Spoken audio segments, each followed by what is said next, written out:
warm welcome. You're watching our special show, Beat Diabetes, Myths and Facts. I'm Ankita Mukherjee. And over the next half hour, as always, we're going to be joined by medical experts who will talk us through just what needs to be done for the better management of metabolic conditions at a time when a pandemic is now once again forcing us back into our houses, away from regular healthcare checkups, and in a situation where social distancing and masking are now paramount once again. We've been through phase 1 of the coronavirus and then phase 2, which was devastating in the effects that it had on, particularly on those who are comorbid. And now we are in phase 3, the Omicron variant powering this third wave of the coronavirus, which now appears to be nearing its peak in the country. So it's safe to say that the coronavirus pandemic has affected almost all aspects of our lives as it spread to all parts of the globe. The rapid spread of this new Omicron variant is now offering clues as to how SARS-CoV-2 is adapting and how the pandemic could be playing out over the next several months. So what are we looking at over here really? Well, the World Health Organization has said that this highly mutated Omicron variant of the COVID-19 could in fact change the course of the pandemic altogether.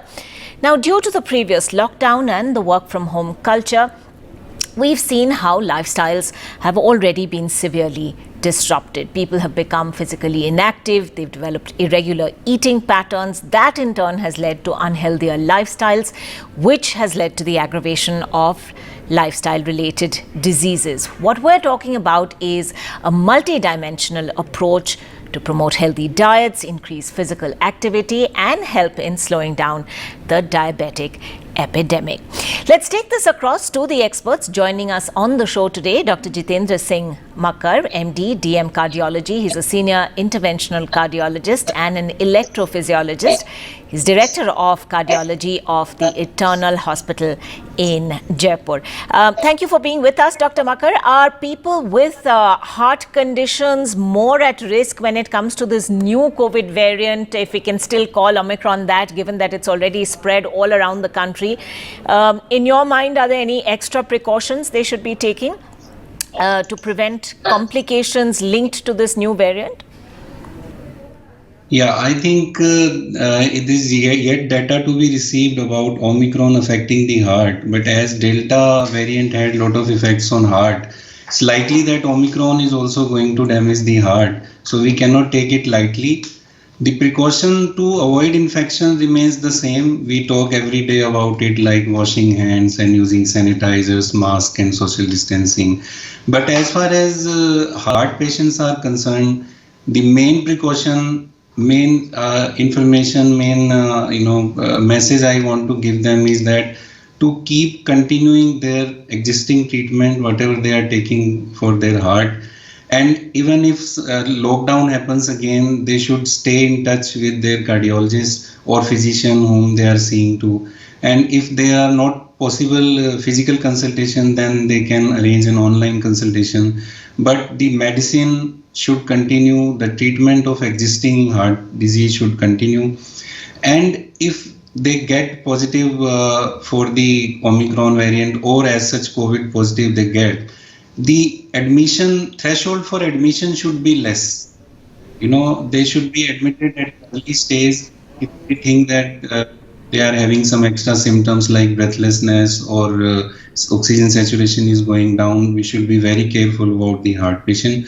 And also the heart patient should, as now it has been advised by government also, they should take this precaution dose or booster dose, whatever we call, to the third dose.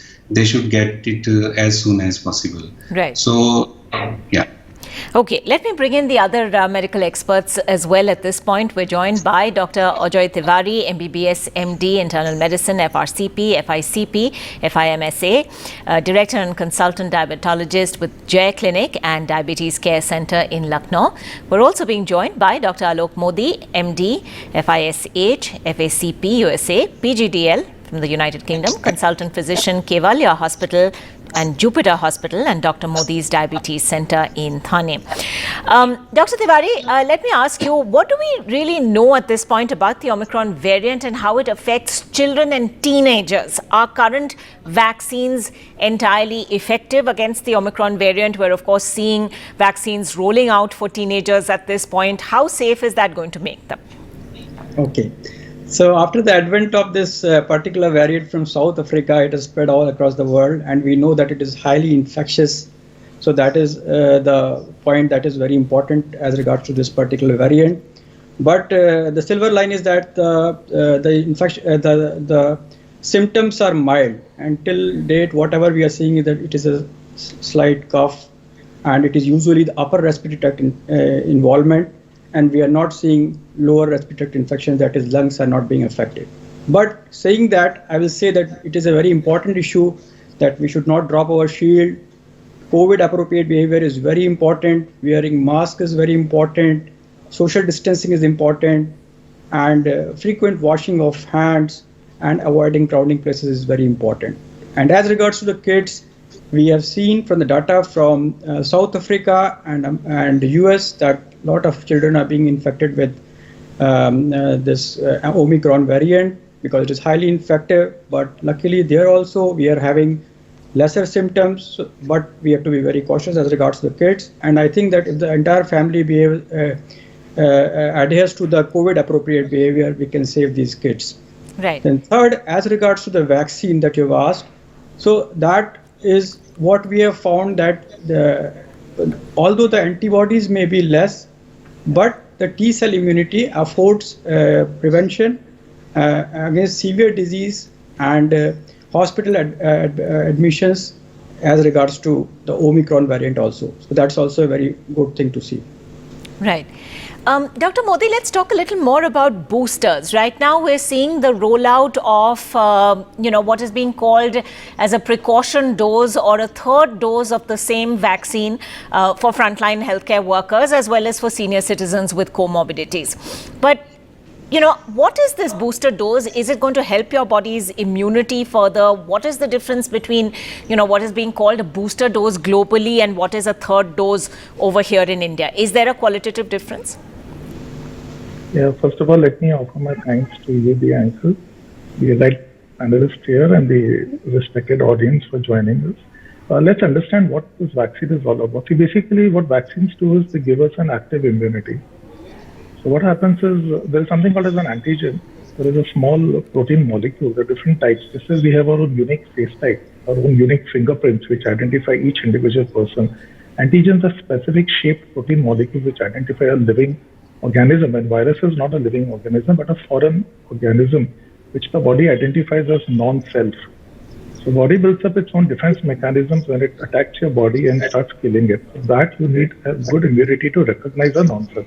Vaccines, what they do is they pick up this antigens, they make the body create antibodies. And since it's a virus, T cell, the cellular immunity is more important here than the antibodies. So vaccines stimulate your body to create a defense mechanism and destroy the virus before it can multiply and damage your body and cause death, right? So I'll give a simple example. If there is a terrorist or a thief which enters your area, if the police and the defense system is not aware of it, they can wreak havoc in civilization. But if the defense people are already told about it, they accumulate in battalions in huge numbers, and they can counter the crisis before it becomes dangerous. So vaccines, what we do is we give you a suboptimal dose of the antigen. Sometimes it's a live vaccine or a killed vaccine, but the body is stimulated to keep enough antibodies and T cells in reserve, so they can destroy this foreign particle before it multiplies and kills you.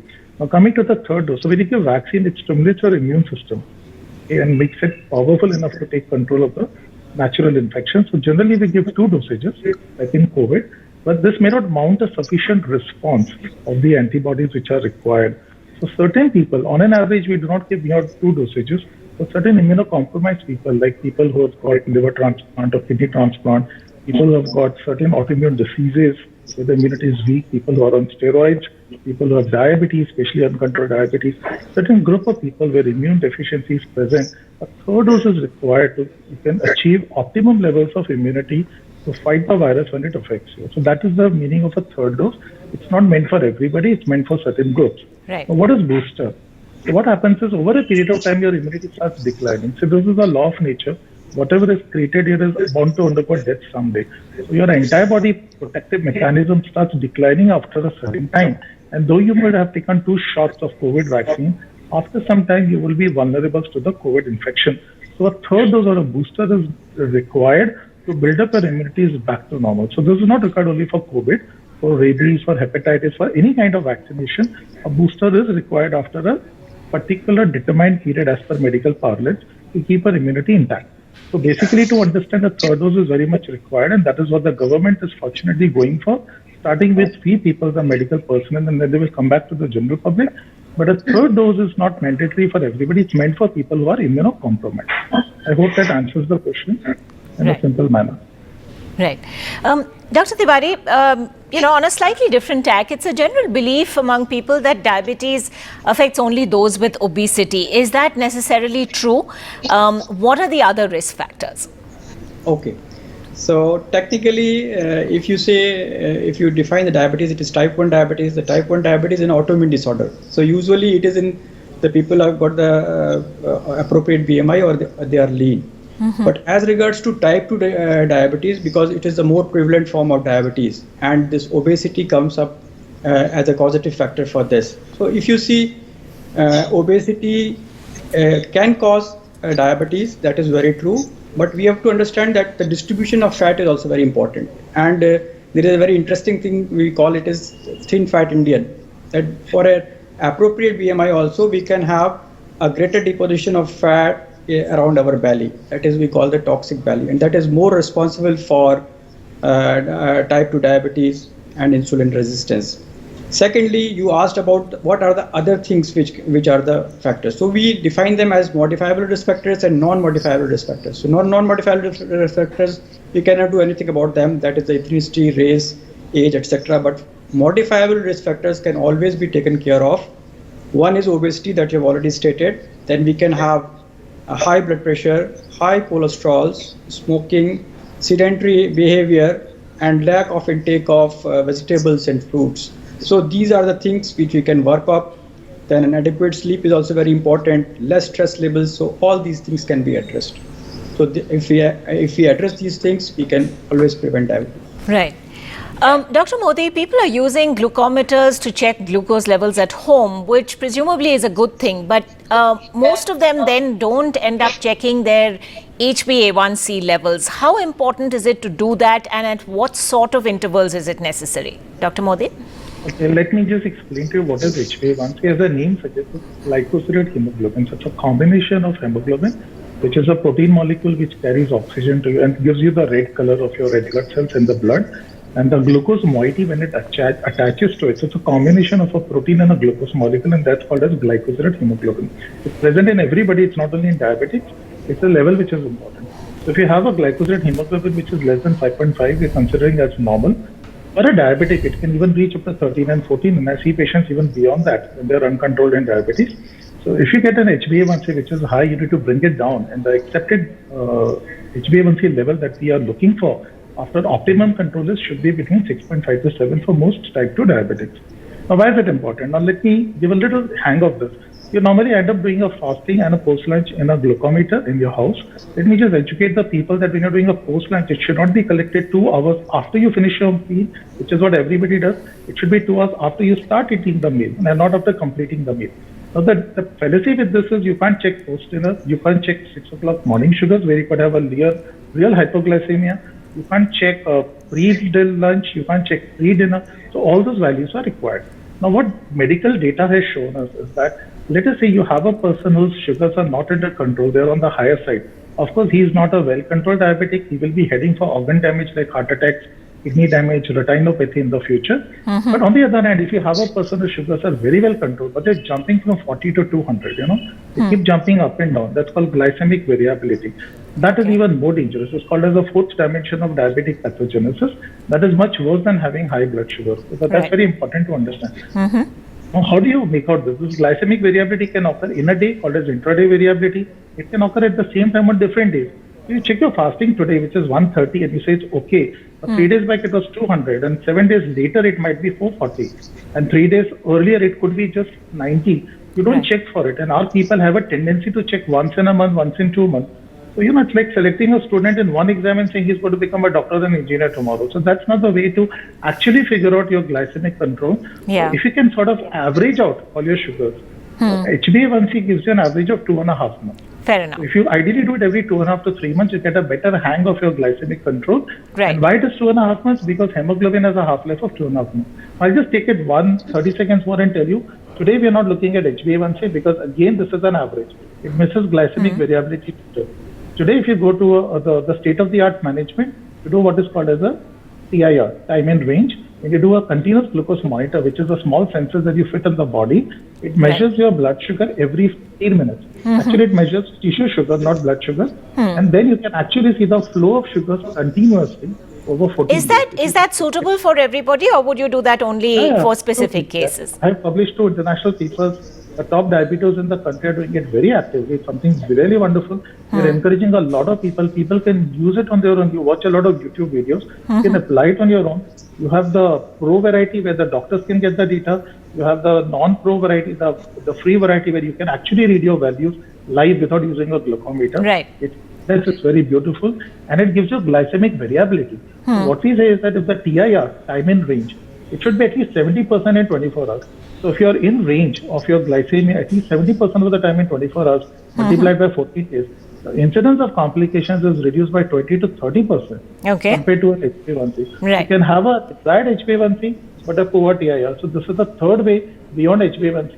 And I would encourage the audience to go for a better glycemic control and not just do a random glucose control. Right. All right. Quick question to Dr. Makkar, and then I have to take a break. Dr. Makkar, many people get confused about, the difference between heart attacks and heart failure. What specifically is the difference? Yeah, so this is a very interesting question for the public because there's a lot of confusion between this terminology.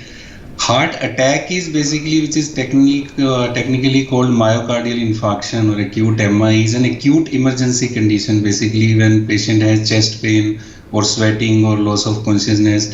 How it happens is the coronary arteries which supply our heart muscle, they get blockage inside, and over and above the blockage there is some clot formation suddenly, and that artery gets clogged. And that muscle which is supplying to it doesn't get blood supply, so there is a lot of pain. And if lot of muscle is damaged, patient can have death also. So that is heart attack, which is acute condition. Heart failure is basically what is failure when you are not able to do your work which you are responsible for. So heart is responsible for pumping blood to other organs. If it is not able to pump enough blood to say kidney, liver, brain, then that is heart failure. So heart failure is end result of all kind of heart disease. Like if somebody has heart attack today and if heart's pumping gets down, he will have heart failure within few months or years. Similarly, if somebody's valve gets leakage or it gets shrunken, or if there is any viral infection for the heart muscle, like COVID also did a lot of myocarditis, so-called muscle infection by the COVID. So all these conditions ultimately will lead to heart failure when heart's pumping is less and it is not able to pump enough blood for other organs. That is heart failure, and it is reflected by breathlessness, swelling in feet, swelling in face, loss of appetite, fatigue and weakness, these kind of symptoms heart failure is reflected by. Right. Yeah. All right, we will take a very quick break at this point. When we come back, the importance of diet and exercise and measuring cholesterol levels as well. We'll be back in just a moment.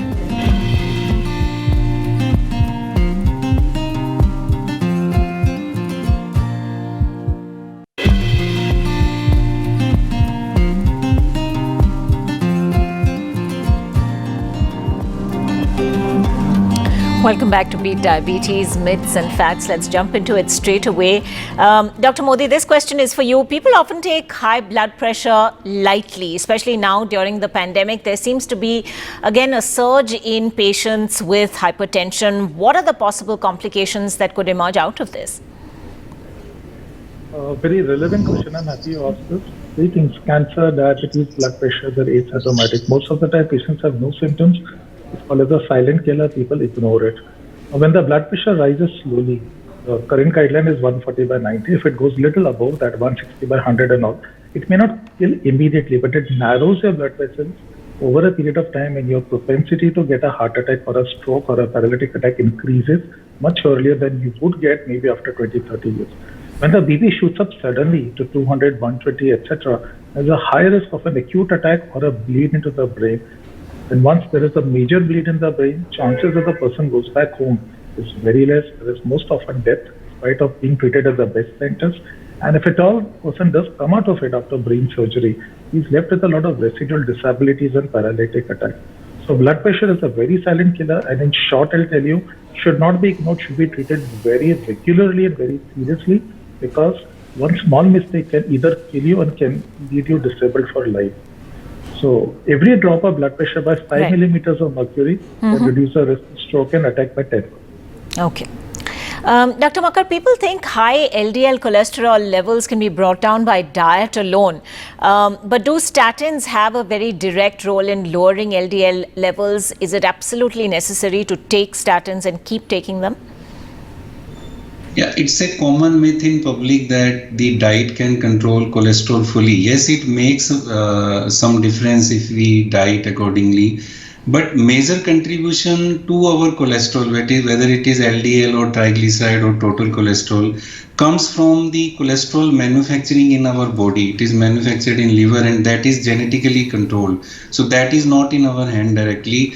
And 20% contribution only comes from the diet, and 80% is made inside the body. So diet can reduce only up to 10 to 20% as we see practically. So whenever a patient has high LDL, we try lifestyle modification for like 3 months, but if it doesn't significantly come down, then we put them on statin. And statins now for decades we have been using without much side effects, and they are very effective in reducing the cholesterol level, in reducing the incidence of stroke, in reducing the incidence of heart attack, and so on. So they're very useful drug, and we should take good nutritious diet according to our dietitian advice or doctor's advice. But we should not fully dependent on diet control to reduce the LDL cholesterol. Okay. That's the clear message. Yeah. Okay, a quick follow-up then to Dr. Tiwari. What about the same thing when it comes to diabetic patients? Could a specific type of diabetic diet be helpful for such a patient? Actually, once you talk about a diabetic diet, basically it's a balanced diet, and it is the diet that is prescribed by your dietitian or nutritionist, that is as per your body mass index. Body mass index is basically the weight divided by your height in square.